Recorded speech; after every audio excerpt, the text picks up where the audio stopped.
Apa kompetensi yang harus dimiliki oleh para fresh graduate nih, yang udah lulus baru selesai skripsinya gitu ya, dan kamu pejuang skripsi ini udah sekarang siap-siap masuk kerja. Nah, ini dia skill set ya, atau saya sering sebut kompetensi gitu ya, yang harus dimiliki oleh pekerja baru yang masuk di unit baru, di perusahaan baru. Itu salah satunya adalah inisiatif. Harus punya inisiatif ya, artinya kamu sudah diberikan arahan-arahan apa yang harus dikerjakan ya, tetapi kamu juga dikasih ruang kan untuk punya inisiatif tertentu, punya ide tertentu, punya satu cara-cara tertentu yang untuk menyelesaikan itu kamu dikasih kebebasan ya. Nah, ini artinya kamu harus berani mengemukakan sesuatu yang menurut kamu benar, menurut kamu juga ini ada manfaatnya ya, ini bagus gitu ya, kamu harus sampaikan. Punya inisiatif, jangan cuma nunggu. Atau misalnya nih, kerjaan udah selesai ya, yang tadinya mungkin dipikirkan oleh supervisor kamu atau leader kamu tuh selesai setengah hari,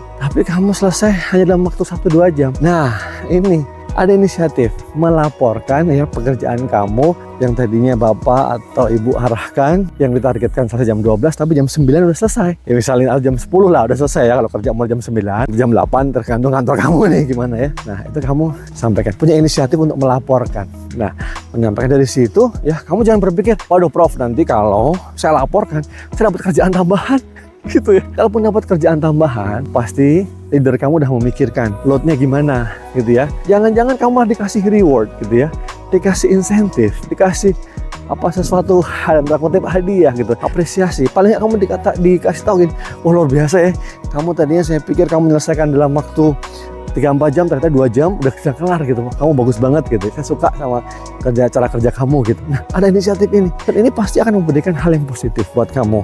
Ya kan? Itu tadi kalau misalnya kerjaan udah selesai sebelum waktu target, kamu sampaikan. Atau juga inisiatif kalau misalnya kamu lihat bahwa ada sesuatu yang salah ini, atau sesuatu yang kurang tepat gitu misalnya ya kan. Menurut kamu juga udah cek sana, tanya-tanya sini, ternyata gini nih gitu ya. Nah, kamu sampaikan gitu ya. Ini inisiatif saya kok, menurut saya Bapak Ibu leader seperti ini kurang pas. Menurut saya alasannya ini gitu. Kenapa kurang pas? Ternyata seperti ini gitu ya, menurut saya. Nah, kemudian nanti beliau tentu akan mempertimbangkan kan, nanti akan melihat tentunya alasan-alasan kamu menyampaikan itu seperti apa. Akan ditimbang-timbang sama beliau, apakah kamu benar-benar inisiatif kamu itu bagus apa enggak. Seorang leader yang bagus pasti tidak akan mematahkan argumentasi seorang staff atau bawahannya kalau misalnya ide-idenya itu misalnya kurang pas ya. Nah, pasti akan, oh terima kasih ya, kamu udah punya ide itu bagus ya, kita pertimbangkan, atau oh kamu inisiatifnya bagus gitu ya. Tetapi ternyata setelah kita timbang-timbang, cara ini masih cara lama, misalnya masih yang paling efisien atau bahkan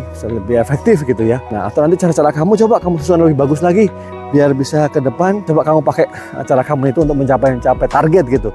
Nah, ini hal yang bagus ya. Intinya ada inisiatif. Kalau kamu ingin punya ide ya, nanti kita bicara soal kreativitas kalau soal ide ya, tapi ini inisiatif dulu ya, karena lawannya itu pasif gitu. Leaders nggak ada yang mau kalau anak buahnya pasif gitu, bener-bener nggak mau. Udah dikasih arahan dia pasif aja ya. Kalau dia dikasih arahan terus kemudian punya inisiatif menyelesaikan lebih cepat ya, menyelesaikan mungkin dengan cara-cara yang baru, leader pasti senang. Intinya itu, kamu harus berpikir sebagai sebuah tim, sebagai sebuah unit, sebagai sebuah perusahaan sama-sama, bahwa nanti targetnya itu dicapai secara bersama-sama. Nah, itu kata kuncinya. Skill set yang harus dimiliki adalah sebuah inisiatif yang kamu harus tahu. Oke ya? Nah, tulis di kolom komentar punya pertanyaan apa lagi atau punya skill set apa lagi yang kira-kira perlu kita bahas. Yang belum subscribe, silahkan subscribe. Terima kasih banyak.